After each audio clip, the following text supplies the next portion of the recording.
in the overarching grand scheme of things.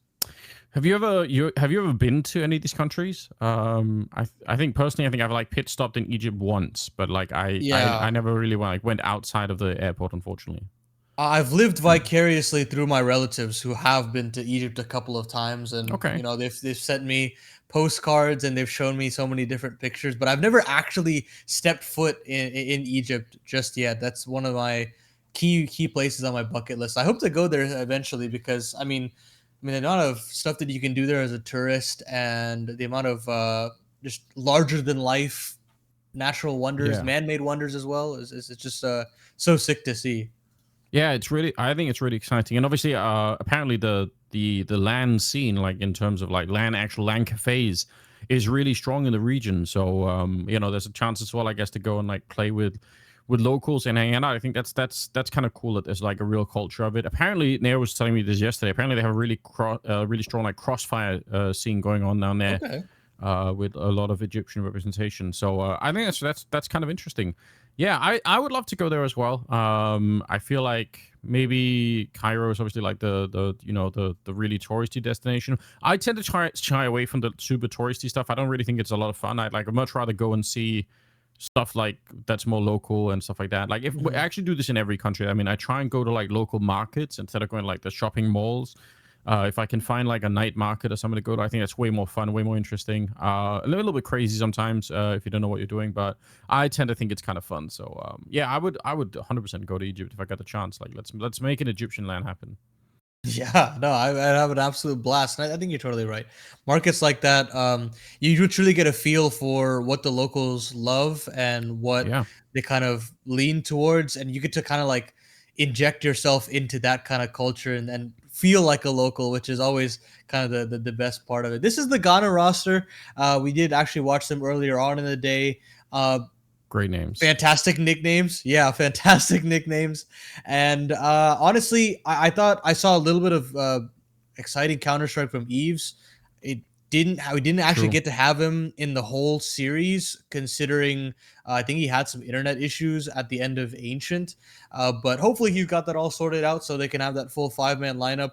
Of course, internet issues do plague the server now and again. It's tough considering they're not like dedicated servers. Africa's a vast continent, and to have Yeah. a server where they can actually share is difficult. But hopefully, we can get a nice, clean 5v5 throughout this game. Yeah, I think I don't know for sure, but my suspicion is that a lot of the internet routing that happens around Africa basically happens through like optic cabling that goes around the continent. And I mean, I'm sure there is infrastructure that goes through the actual continent, but it could be slower than even the fiber optic cabling that's around it. So even if Mhm. the countries on a map look like they're close to each other, it could be the case that from an internet perspective and like for like round trip times, it just might be like a lot longer than it seems. So yeah, definitely a huge confounding factor. I think it's another reason why it's so cool that we get the Morocco land, because that will obviously like that will level the playing field in a big way. So I think it's just really good. It's really good for building the grassroots level to have these kind of events, where everyone can show up in one place, and even the experience. I mean, something we talk about even in like the main circuit of Counter Strike, right? Like having you can be like a really great talent. You could be playing like amazingly online from your bedroom, but going to a LAN is a different experience. You learn something new. So it's great to get more players to have that experience. They can take it back home, and like teach their friends and talk about what it was like, and then kind of get into it next time. So I think that's exciting, and a good step forward for the region. I think about Cypher at the Paris Major, at the RMR, where he brought like a Tesco bag for all of his equipment, Yeah, and people based. didn't like he didn't understand like the kind of how things go there. And I mean that's a more recent memory, but that kind of thing happens to all of these players at some point when they attend their first LAN, more or less. So it Oh is yeah. a huge learning curve, and I'm actually looking forward to all of their development. That's probably the best part about this initiative is that you will see season on season that these countries will get more competitive. These qualifiers will be just a little bit more fierce, and that's what it's all about, really, is to make sure that you can bring up the continent or the region as a whole up as much as you can. And yeah, I you can already kind of see it with Egypt being that third team this time around in the qualifier to actually battle healthily against Algeria and Tunisia. Are there any players here, Anders, that you kind of like to watch in these final few or the previous few matchups? Because I actually have no idea about this team. Yeah, I'd say probably in this one, I think Bingo looked like he was like the more aggressive, more confident player. Alone was Mhm. also playing pretty well, and then FaZe I think had some standout moments. But generally speaking, once they got into it, they did all look like they were really really competent. I don't know if they looked. It's hard to cross games. It did look like they were a lot more confident than Tunisia even. So I'm Wow. excited for this one. I think I imagine they're going to be a lot more aggressive than Tunisia were even. I think for the Ghana side, it's going to be I think another game where it'll be if they want to win a couple of rounds here, it's going to be about like playing defensively, hoping that Egypt are just so aggressive and take it too far, and then pounce on some of those opportunities. Which, to be fair, they almost did against Tunisia. But I think it's going to have to be a similar game plan here. But I think, yeah, for me, if you had one player to watch, it'd probably be Bingo at this point. Seems like also a funny name, you know. I think there's a Chinese player named Bingo, and that was the first player to pop to my mind. I think he played on Yeah. like Wings Up or something like that. That's cool to see the little bit of crossover. They've got the one in the name as well. But Yes. here's the pick and bend for you. Ancient being taken away from Ghana, which is kind of crazy that they don't want to opt in for it anymore. I guess that kind of a spanking that they had against Tunisia, they don't want anything to do with it. And I understand. I get it. Maybe they just want to go somewhere a little bit easier for themselves, maybe an Inferno, a Mirage. These maps are definitely open for Well, themselves. it's interesting that Egypt banned out Anubis because they picked it last time against Algeria and they did lose it, but I mean, it was a really close game. I think it ended in like, the last couple of rounds. So, all right, first map is going to be a Mirage though. So, like you said, like a more open, puggy type map. That's fine. I'll accept that. I think that's a good map pick.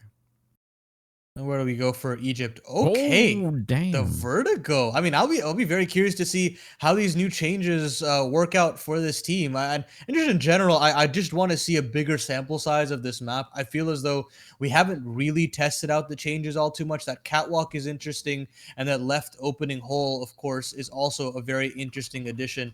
And I don't even know if we've really gotten just the nade usage as often, and the fact that the CTs can get earlier to fight for ramp as well. So there'll be a lot to discuss when we actually get there, and then if we need it, there is Inferno waiting in the wings, and I think Egypt will be happy with that as well.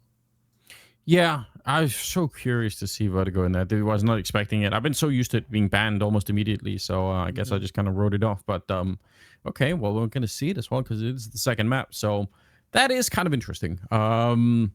Yeah, I don't know. There's probably not too much like more post analysis we can do or pre analysis we can do for the game itself. Like we'll just have to see how it's going to be playing out. But it's good that we get to see a couple of different maps in there, just so we have some variety in it. I appreciate that. I haven't casted officially any Vertigo since Oh, they really? changed everything. Yeah, it's my first time, so I am curious how it'll play out. Have you played any matchmaking or anything like that, like just in real time for that new Vertigo? No, not even that. I've obviously checked out the map a little bit, but it's gonna Mhm. be a bit of a raw experience. I need to get into more matchmaking, but I've been all over the place, traveling around first in Bulgaria Mhm. and then in Sweden, and then I was just kind of just got home for this, so there was a bit of esports travel happening, which is always good fun. Of course, yeah. I mean, in my experience, I think that it is definitely a different map. It's not something that can just be figured. Like the changes are not something you can just figure out in a couple of weeks. I think there's going to be Oh yeah. that eventual tier two meta that develops, and then tier one teams snag it, and then it becomes meta over all kinds of levels. So I think I just want to see it picked more often to see if these changes really do make a difference. But the fact of the matter is, it's just not being picked in or even being left as a decider. Even teams that usually opt in for Vertigo in their map pool are not opting in for it. And I know even Yeah. in my matchmaking circles, we've taken it out of our pool because we don't want to mess with it. It's something that is just too difficult to deal with. So I'm very curious to see what Egypt's plan is. I mean, at the very end of the day, it is still a very favorable matchup for them. They can just completely ignore that side of the map if they want to. But yeah, it'll be interesting. That is our second map. Of course, we've got Mirage to start off the series, and Ghana has a chance to kind of set the tempo and potentially snag a round away. And if you say that they are as aggressive as they are Egypt, then maybe there's a chance that Ghana can snag one away if they're cautious enough, because they were doing pretty well against Tunisia, all things considered, to at least Yeah. shut down a little bit of aggression, bring it into like a 2v2 or a 1v1, that a 2v1 as well. And if they can kind of patch those little issues up, I think they'll be in a good situation. Well, it looks like we're going to find out more or less right now as we headed into it. It's going to be Egypt. Looks like starting on the T side. Ghana going to be on the TT side. And already you can see the rush is on now. And Tenor White up here. This is potentially a good position if he can coordinate with his teammates a little bit. Would be nice. He's not quite sure if anyone's walking up behind him. We can tell that nobody is. But yeah, you need your teammates to start off a little bit and help out before you really go for it there.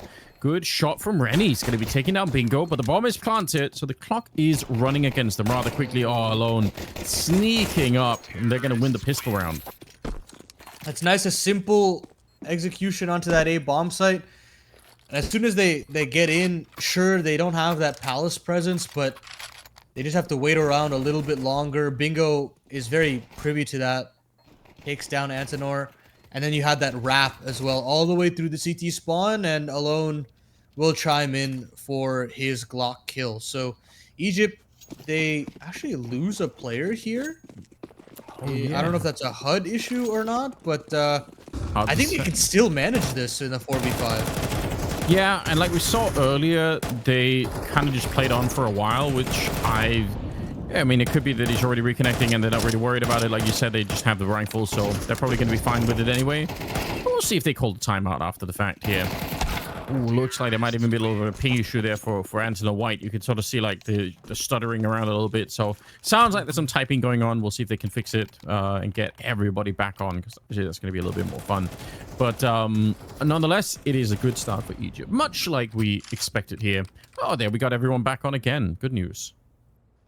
I just saw a little bit of that scoreboard. Ghana has somewhere 100 ping plus. Yeah. I think I was seeing like the range of like 115, 130. So yeah, I mean that's tough stuff. Like, okay, it's not even that much better for Egypt. They've got around 60 to 50 ping. Obviously, it's much more playable, but still, that is the tribulation that comes with these qualifiers. And as you said, when we get to Morocco, we can kind of get rid of all of those issues. Everything will be kind of fair game on both sides. Yes. And we can really see the full level of both of these teams.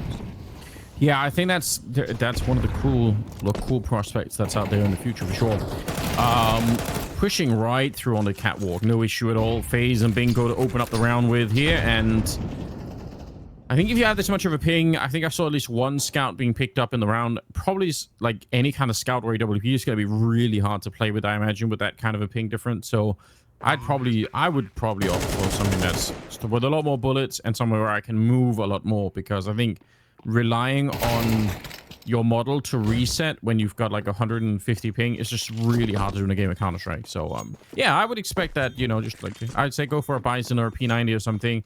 That's less punishing if you are still moving a little bit, even if you don't know that you are. Yeah, and it looked like Eskimo there had a little bit of a stutter step. Again, ping issues seem to be riddling them. But yeah, I'm with you. SMGs seemingly always are the way to go. Wide swinging as deep as possible and making your character model kind of move around and be hard to track. Yeah. With, you know, just traditionally using the player model in that sense as with an SMG, it's always hard to track, even if you had normal ping. But then you add the ping on top of that, and it turns into kind of a nightmare if you're a T trying to hold an angle or something like that. Yeah, exactly. Like, you just keep moving. Use the ping to your advantage if you can. Well, they are picking up an exotic assortment of weapons here. Deagle, AWP, Nova, Shotgun on Rennie, and a little bit more to add to it. So we'll see. Missed opportunity there. Good flash to set it up with as well. Alone, just kind of powering through. And it's a recipe that we kind of recognize from the earlier game with Tunisia playing Ghana, which is just like the overall aggression from this time Egypt, but it's a very, very similar template that they're using. Just power on through and react, just never slow down, really. Yeah, I mean, they're calling these executions straight from spawn. There is no pause in the play style. Like, they're just throwing it pretty much on the run. and Ghana don't have any response in that sense. And it's always going to be a tough ask to go up against a more competitive side like Egypt, like Tunisia. But again, I mean, it's so much experience that can be garnered from this, and a lot of notes that can be taken. I mean, you run back the demos, you'll see so many issues that crop up that can be fixed when or slash if you qualify for that Morocco land. And Yeah. you kind of just learn. It's all a learning experience. That's kind of how you should treat this season of IESF. Absolutely. And I mean, for some of them too, right? Like it's gonna be like a kind of a competitive game. Like it is different playing when there's something more on the line than just you're playing with your friends and trying to win it. It'd be fun if you won. Like, but now you're representing your country. It's just a different experience. So I'm sure that there's a lot to take away from it here. Some of the teams, some of them definitely are more well versed. I think again, once we get to Morocco, seeing Egypt and Algeria and maybe even like South African team, there's gonna be some competition out there that'll make it I think a lot more competitive and interesting for sure. All right. Eskimo sneaking up, and B2K got caught a little bit off guard there, but I don't think it's going to make a difference in the round. No chance that Isaac Einstein can get onto the bomb site. Again, great name. Probably one of the best I've seen in a good long while. I'm trying to think of some other good ones elsewhere in the scene. And anyone that crop up to you that you've casted recently? Really good names. I mean, for those of you who missed it earlier, we had John Cruz from the Nigerian squad. That's an absolutely gangster name. So yeah, I think John Cruz is probably the top of the list for me at the moment. But as a caster, I'll take any name that I can actually pronounce. Like that's the long and short of it. Like if I'm not stumbling over myself to try and pronounce your name, I'm generally pretty happy with it. I'll take it. Another bomb plant here, and another really, really swift cleanup. I think if I was coaching the Ghana team at the moment, I would say, guys, let's go 5 in the middle and just try and fight them, or like 5 away, or like I'd try and kind of roll the dice on that and just hope that I can surprise them a little bit. That would be the way to go, I think. Yeah, no, I'm completely with you. I honestly wouldn't even mind them doing that on the pistol, just straight up, and then wherever they're planting, if they do rush, you just try to go for like a 5-man wrap and hope it works out. Even on these saves, like if they want to save, they can just buy 5 MP9s. I mean, that weapon in this game is so potent, and yeah, I think Ghana hasn't used it enough. They should try to use it as much as possible. And they do have one here in Yves, but unfortunately he gets completely blinded up by Bingo. And I mean, I'm actually surprised Egypt are using as much util as they are. In that sense, it's more than what I feel like Tunisia showed. Like these flashes are looking really good. The Molotovs are fantastic. I mean, you can see that, sure, they are more aggressive, but you can see that there's a method to the madness, and they've got a game plan already set against Ghana, which makes this matchup even that much more harder. I agree. Like, I think you can also see it in some of the rounds. They will throw the window smoke from T-spawn. Like, there are tons of little details where you're like, okay, this is like, it's on the backbone. Like, they're doing it out of instinct. You know how to flash your teammates. You know, do all these different things, and that will make it that will obviously make it a huge difference. So, yeah, I mean, that's one of the reasons why getting like the Tunisia-Egypt like kind of matchups is going to be really interesting. It'll be fun to see how they play out against each other here. One player defending the bomb site with a deal, or was for only a second. Alone is powering through. FaZe is at 13-0, but Alone is at 10-0 as well. So they're having a really, really good time of it at the moment here. Using Isaac Einstein. Isaac Einstein still not off the mark just yet. Was actually kind of getting some important kills in that previous game against Tunisia. Made it close in a couple of rounds. Nearly was the reason why they were able to get it over the line, but would like to see him come online. He's got a scout ready and waiting, but Wiso just swings out for the fences. It's just such a hard kill to track, especially on high ping. So credit to Egypt to play to that. I'll tell you what, I brought it up earlier, like, I enjoy going like some of the local markets. Like, one of my favorite things to do when I'm in foreign countries is like there's no culture in Denmark of like heckling for a price. Like if you go to a store in Denmark, like the price is just the price. You just pay whatever is on the sign, right? But I think it's such an interesting culture. So whenever I go, like I was there, or I was in Turkey for a while, like, you know, arguing with people over the price something should be, it's just a really fun experience for me. So that's what I try and practice sometimes. I go there and I'm like, no, I don't want to pay this much. And obviously I always lose that process because I'm not used to it. Ooh. Yeah. Hives. All right. He had a chance for maybe a little bit of a spray down, but yeah, so that's one of the things that I just think is really funny to try and like get into, even if I'm bad at it, you know?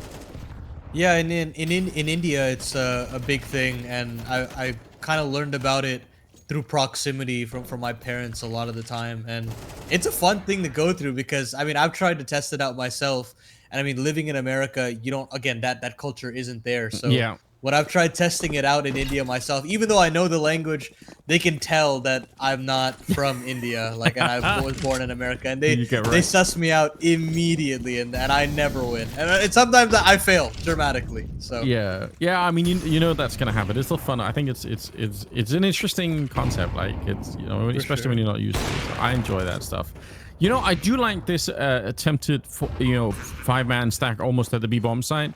Unfortunately, they just picked the wrong site, but I think for Ghana as well, like you can tell the level difference. We're not trying to sugarcoat anything here, but I think doing that would have been the way to try and do it. I would say do it again, like just keep stacking one or the other bomb site, because I think maybe that would be a way if you're gonna surprise them, that could be a way to do it.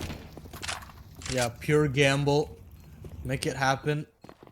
Overwhelmed by numbers, but I mean, if I was Ghana, I would have loved to at least have the T side, so you could just like 5-man rush something every round and then hope it works. But instead, you've got Egypt just running at you like a pack of hungry wolves, and they just are unrelenting. They really just want to get this game over and done with. They want to keep their clean sheet alive in this series, and I don't blame them. Maybe it could come down to, like, you know, round differential being the difference between a 2 seed and a 1 seed. So sure, yeah, there is a lot of importance in that sense to get these games and to keep them clean for Egypt. Yeah, like why mess around? Why not? Oh, hold on. Actually, was a deal headshot, and Isaac Einstein can't quite get the second shot out there, unfortunately, but there was a real chance. You could tell. Couple of good early kills happening on the Ghana side, but now the bomb is going to be planted at the B bomb site, and I don't think they're going to be able to rotate there in time. But man, that was like the most optimistic round yet for the CT side. Yeah, I mean, Eskimo fighting that through the smoke, and then Isaac Einstein finally getting activated on that op. But I mean, yeah, if you want to try and retake the B site, good luck. You've got Bingo lodged in a murder hole, and you've got another player deep in market if that's needed, but I mean, Ghana, they're not even messing around with the idea. Eskimo just wants to hold on to this AWP, and I think we might have our first save on our hands here, Anders. I don't even feel like these games have had save rounds involved so far. Yeah, yeah. I mean, this is we're learning a lot on the fly here, aren't we? Like it's an experience. Oh, I'm seeing Frosty in the Twitch chat is saying, let's go Egypt. So like that's good. Like I like it when people show up. Oh, they didn't even get to save. That's devastating. They wanted to. They want it so badly. Where's the shot back here from Isaac Einstein? I wish we could have caught it, but Bingo too fast on the trigger. And yeah, B2K, that second shot is actually pretty difficult to hit, so credit to him to nailing that. And now Ghana, last round of the half now. MP5 for Isaac Einstein. You don't see that every day, and we won't see it in this round either. He gets completely sideswiped. Yeah, smoke went up, but it was just a second too late. Good spray from Eskimo, getting a couple of good kills in there. It's a 3 versus 3. Again, one of the better chances. I think the grenade actually did... Oh, maybe it landed right past Wezo, but they've traded places. Hold on. Yeah, he knows someone's in there. Eskimo's in a lot of trouble right now. Surely they're going to come back and find him. Yeah, they will. That's unfortunate. You would have loved for him to at least kick some havoc for a little longer, but Reddy will pick up the pieces. He finds one. Antonor White does give away his position, though, and that element of surprise could have been very valuable. And now it's just him left up in it as Rennie goes down, and Alone will swing out for a second. There was another opportunity, and I can't tell you how many chances Ghana have had to maybe just eke out a round win in these previous two series, but unfortunately, the score still stands as the same, 12-0 for Egypt, and I feel as though we're setting ourselves to that same sort of result here. Yeah, very much, very much. Yeah, definitely. I think stacking was maybe the way to go. Either way, now they're on the T side, so if they can get a single round, I mean, it's gonna have to be the pistol round, obviously, to begin with. But at least they're all gonna be grouped up. Let's see. Okay, B rush being called. They don't have any utility. Funnily enough, Antoine White didn't purchase at all. Still had $300 remaining. That's unfortunate. Would have loved to have him going through with the purchase, but B2K on the CZ finds two. Oof. Beautiful stuff. You don't see the CZ all too much in No, Pro you really CS don't. these days, so cool to see it here. Yeah, okay. And that also obviously slows down the rush quite a bit. Like, whatever they were planning now, you can tell. And I think this is, again, where, like, experience comes into it. I mean, we can tell all the little signs, the lack of utility, but also, like, once there's an engagement happening, they just kind of slow down. They freeze up, and now they're like, oh, what's happening next, right? And obviously, at a competitive level, you really want to be the ones making the decision. Like, you want to be the ones taking the initiative and saying, you know what? Like, let's, whatever they're doing, we're not going to worry about. Let's just worry about our own game. But they are kind of stuck in the loop a little bit here. And yeah, that's just more evidence to what we already know a little bit, that there is a huge level difference. Ives is alone now in a 1 versus 4. Did make it a 1 versus 3, but he's got about 45 seconds to get something done. The bomb is quite far away from him.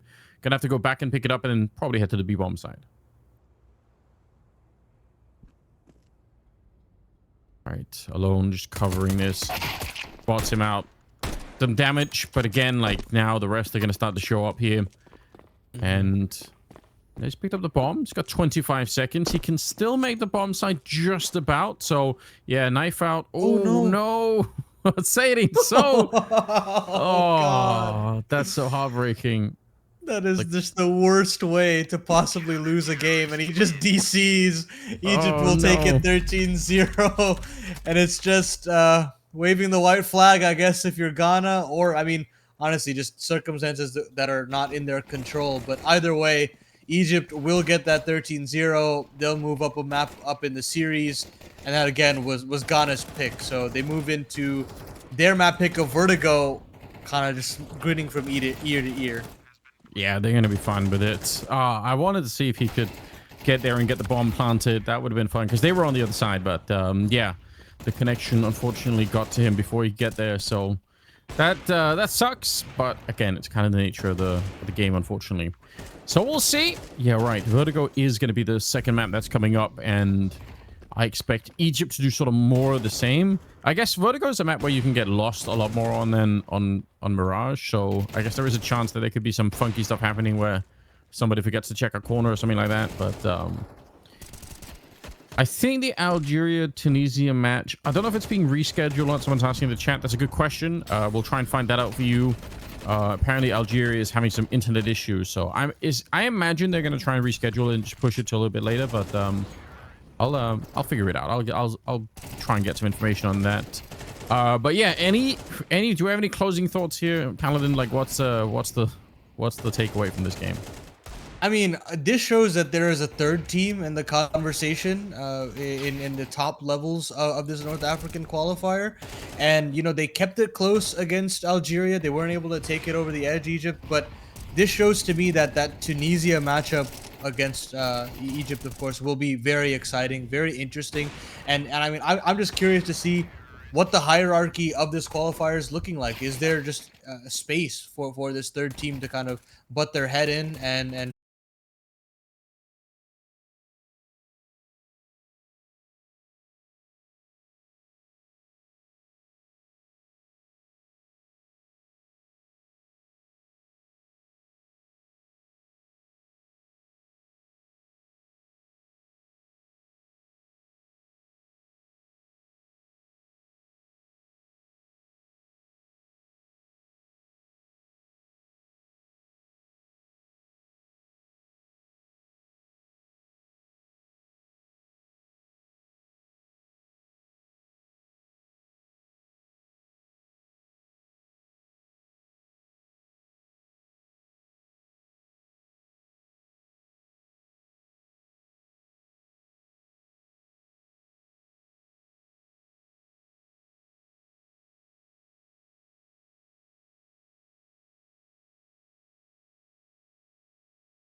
Well. Here we are. We're back with another map of Counter-Strike. We've got Ghana versus Egypt. It's map number 2 here at the IESF World Championship. And we expect it's going to be Egypt doing very well once again. There's no hiding it, really. I've got Paladin with me. And we're okay. It's Ives to pick up the first kill. That's not bad. Oh, but alone with 2 of his own. Alone triples down.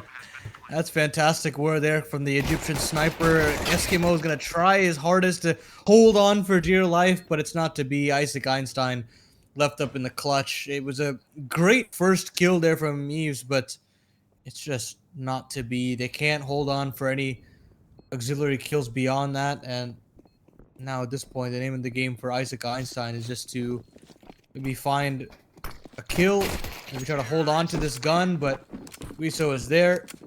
Egypt will get themselves their first, and Ghana picking the CT side. Again, I feel as though setting the tempo on the T side would have been much rather appreciated if I was a Ghana fan, but unfortunately they'll just have to basically just rinse and repeat what happened on Mirage.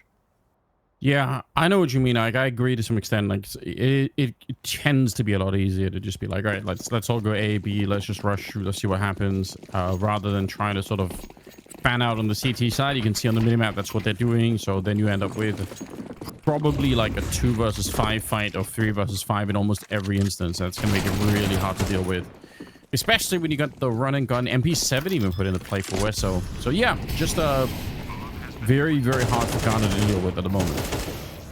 Here on Vertigo, I mean, with this new change, they have already got the lineup for that left side smoke straight away. And they're just throwing that right as they get up into the ramp and then scale accordingly beyond that. And I kind of like that. Again, shows the practice being done by the Egypt side. That they've got the ideas in place, the protocols in place, beyond just the chaos that they've settled in with to start out this game. Yeah, for sure. Let's see what they pick up here in round number 3. They got some rifles to fight back with. Managed to do a little bit of damage in this round, but obviously not enough for it to be really truly close here. 35 injuries. Surely that's a meme. That sign still resets. I don't know. We got the Galil coming out. There's nobody on the bomb side here. Again, I like the idea of Ghana just... I want to see one of these stacks works, where they actually have 5 people on the bomb side, and that's where Egypt show up. I feel like that would be nice. Okay, good read from Rennie. Able to pick up the shot against the lone. He was creeping around the side, but the bomb is still planted. They want to go in. They still want to maybe see if they can find another killer or two. They did have a flank brewing for a little while.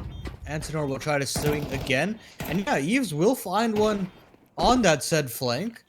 Meaning we're still in a 3v3. No kit up, meaning it's still going to be tough to actually defuse the bomb at this point, and they've not been able to clear out B2K.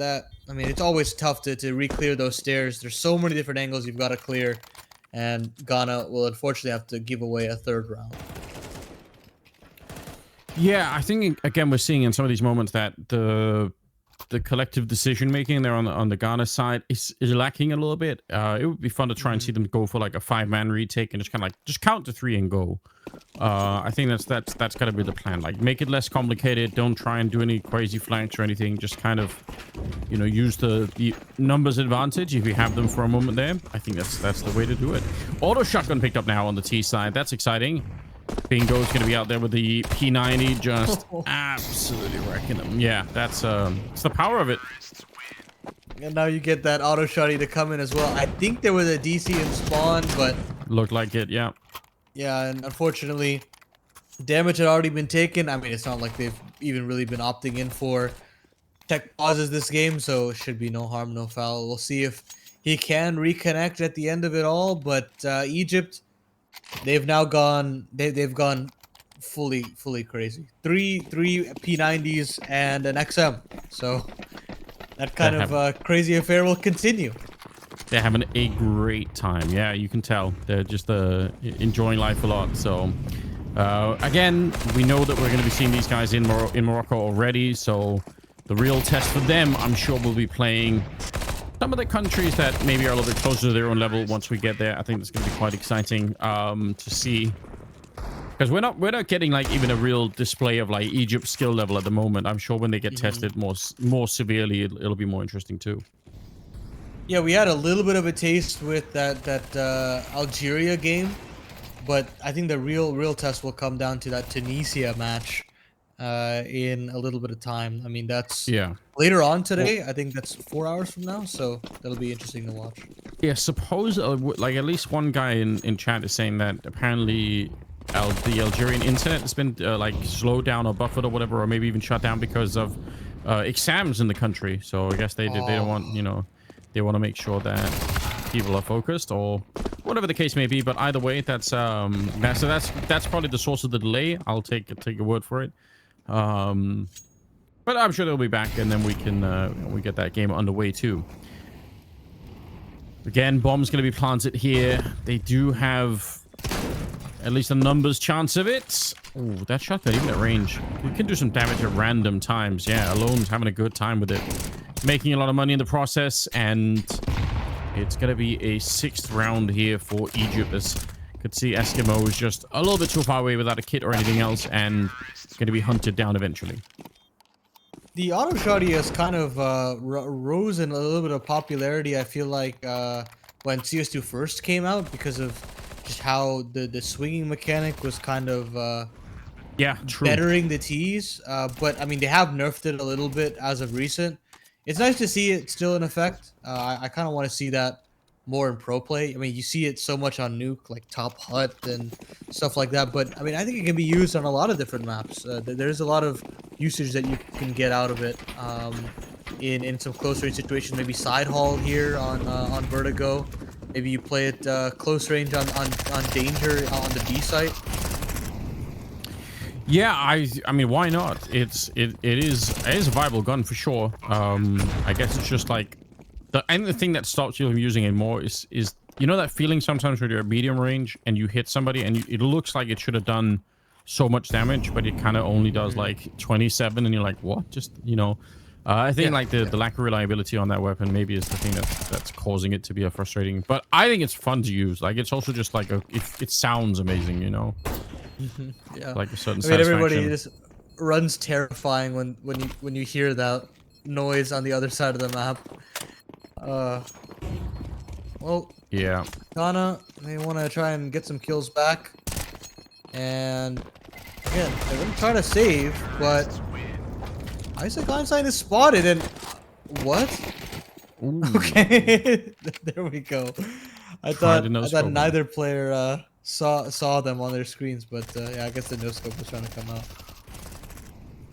The MP5 has like the opposite problem to the auto shotty. It just sounds like you're hardly even shooting real bullets, right? It sounds like you're shooting like airsoft pellets at people. Like, it's obviously got a silencer on, so I guess it makes sense, but it's just it's not that convincing. I feel like they can still make it sound more lethal. And more people would use it probably. 7-0 right now in favor of Egypt, for those of you keeping count at home. And yeah, obviously that's kind of what we expect. I mean, there's nothing yet that Ghana have shown us that makes us think, all right, this is going to be you know, a different kind of map. There is a bit of a pause, I think, in effect, so they'll get back into it. But yeah, we just, apart from the ping potential issues for Ghana, that you can just tell that the Egyptian squad is so much more well versed in this game. Are they all going to buy all auto shotguns? Hell yes. I love this. Give it to me. FaZe is considering holding on to the A1S, and he's been the only one, I feel, that has not adopted whatever antics Egypt go for, and I don't like that. I really don't appreciate the kind of lack of camaraderie from this guy. Pick it up. Yeah, Come on. you have Pick it to. up. Oh, come on, man. There's always one. There's always one person to ruin the fun, isn't there? But the rest, they've got the right idea. Auto shotguns. What a terrifying idea, being run down by like 3 people with auto shotguns. That's just, you just listen to the sound of it. It's absurd. Although they actually are losing a couple of people left and right here. The bomb is in the middle. Oh, but the grenade will get him. All right, fair play. It works. And look, man, FaZe, those 2 kills don't count, okay? You were set up. You were set up there in that entire situation. Now what's being dropped? Dual Berettas. So a little bit of a roulette going on from the Egypt guys. Just spinning a wheel, seeing what weapon it lands on and buying it, I guess. Oh, okay, Kriegs. Yeah, let's do Kriegs. We saw a little bit of this in the last series, and we saw how potent that could be. Of course, Ghana have struggled to kind of keep in step there. Yeah. Well, they're still applying the same speed to the game that we've seen earlier, Egypt. And I mean, why not? Why would they want to slow this down? You might as well just power on through. Okay, a couple of good kills here. Bit of a flank and a potential. Ives gets a headshot. Here we might go. Oh, I want them to win one round. That, oh, but he's disconnected in the middle of it, hasn't he? Oh, no. It's Ives again back there. He got a couple of kills, and then he just DCs from the server. It's devastating. No, and there was a kill for Antonor White as well onto FaZe. Bingo was planting the bomb, so maybe there was a world. Maybe there was a world. Oh, that is just heartbreaking for Ghana. And, I mean, you really got to root for these guys to at least just get a round on the board, you know? It's just unfortunate circumstances, and they'll have to get back to it. You could see it was in the making. Just get that one round, but wasn't meant to be. Some typing going on in the server. I'm sure that they're trying to decide, what are we doing? Are we pausing the game, or are we going to play on? I don't know if they're all on the... Hard to tell. But yeah, it's more of the same. But there was a real chance in that one. Yeah, there we go. He is disconnected. So hopefully we can get it back online. I'm sure it's like an internet thing. All right, he's restarting his game client apparently. Word around the campfire is that the Tunisia-Algeria game has been rescheduled to 5 o'clock CST. So yeah, hopefully they can get him. They can get him in there.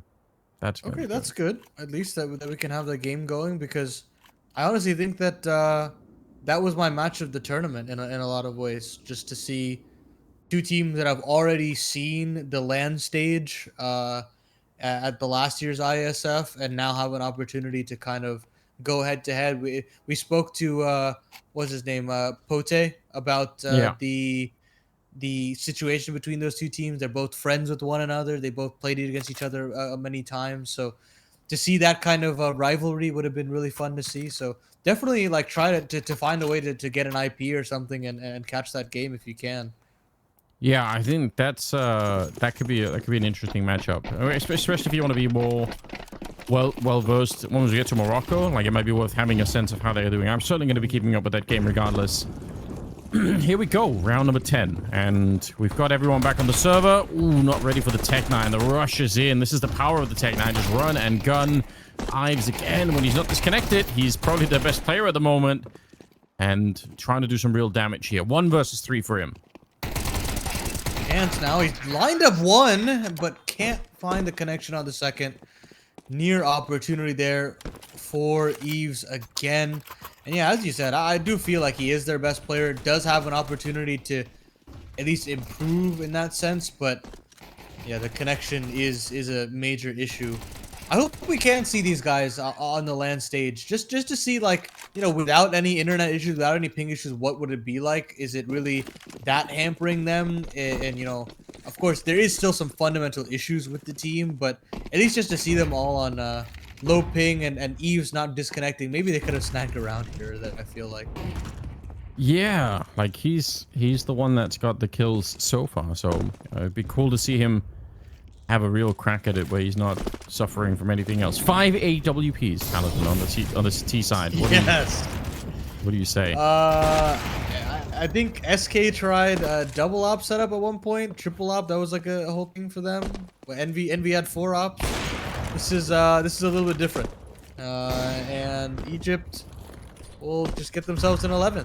It doesn't matter. It's all free real estate. Yeah, they are having a great time. Just enjoying everything. They're all 5 AWPers. Trying to see if they can no-scope their way out of this one, but regardless, they're going to get the round, yeah. Someone's asking in the chat, where's the server based? I'm actually not sure. I think last time we actually were playing on a European server. I truly don't know the server landscape for the region, so I couldn't easily tell you what's in Düsseldorf, yeah, so...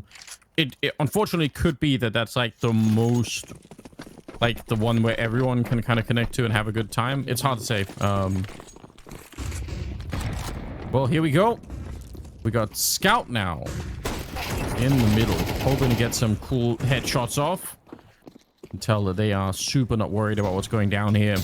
But again, this is how Ghana could pick up that one round, and you never know in the grand scheme of things if that round is going to be important when it comes to the qualifiers. So just, again, it sounds ridiculous, but one round might be the difference. Not for Egypt so much, but maybe more so for Ghana. It's going to be another 12-0 half. It's just so unfortunate, man. Having these scoped weapons run at you and not being able to shut them down, it's the most, like, painstaking round losses for themselves. And of course, you've got players that aren't even oppers looking like oppers on the server right now. Yeah, they're just having such a good time. I know, right? Yeah, it's insane. But Egypt, 12-0. They've got a chance to find that clean sheet of 26 rounds in a row. And it looks like everybody have opted in for dual Berettas, if I'm not mistaken. So this is about to get very ugly. Yeah, all the dualies in the middle. It's a powerful setup, although Anthony White, hold on. Taking a couple of good kills where Zoe gets one in return. That's Ives going down, unfortunately. So 2 versus 3 all of a sudden, but still. Ghana maybe with a chance here. If they can win this fight against Alone. He's getting some backup, though. The dualies are coming in. Where's Zoe up top? The flashbang is good to set it up. And oh, they're getting the kills back. He's low on bullets, but it's all on Anton or White at the Alone now against 2. Oh, actually got 1. They got the other kill. Fair enough. Where's Zoe sneaking in? Ghana, can they get the 1 round on the ball? No! Stolen away. Oh, that's heartbreaking. 29 HP, the difference between celebrations for Ghana and commiserations to them as well. But Egypt will take that 26-0. They will continue on their campaign here in the North African qualifiers. And, you know, you gotta give credit to Ghana to at least, you know, show up, keep it competitive in a couple of these rounds. But Egypt clearly were just a cut above. It didn't matter what weapon they bought, Anders. They were just kind of steamrolling the competition. Yeah, there's no other way to put it, unfortunately. Yeah, well done overall for Egypt. Obviously, sort of keeping it cool, having a little bit of fun with it along the way, because why not, really? When you know you're probably going to win anyway, you're going to be fine with it. But yeah, Ghana played with a couple of connection issues along the way, and then obviously just the experience difference level here is huge, as you can tell. But hopefully in time for the IESF World Championship, that's something that's going to change, right? Like there's going to be more of an emphasis. Maybe Ghana could return and just, you know, slowly show some progress over time. That'd be quite interesting. That's something that I'm looking forward to anyway. But as per usual, I think we're going to try and get somebody from the Egyptian team on when once they finish the game and they get out, log out, everything. We'll try and get them on and have a little bit of a conversation with them. But wow, this was yeah, another rough day in the office for Ghana. Well, the other broadcasted stream, we were trying to get Nigeria and Algeria, but of course with the internet issues, Nigeria actually get the forfeit win, which is very interesting. I mean, now that means they have a round or a win posted on the leaderboard, so they actually jump over Ghana. And look, I do believe, okay, has Ghana played in Algeria yet? Yeah, they have. They've already lost, so they can't get that potential FFW. So Nigeria have been given a second lease on life and really do have an opportunity to potentially get themselves locked in to that 4th spot, which that would be an absolute bummer for Ghana to note that that matchup might not even matter. Yeah, that's pretty devastating for them if that's going to be the case. So yeah, we'll see. We'll see how it plays out. We'll get some updates for you guys. I think FaZe might be joining us on behalf of the Egyptian team, so we'll try and get him on the line and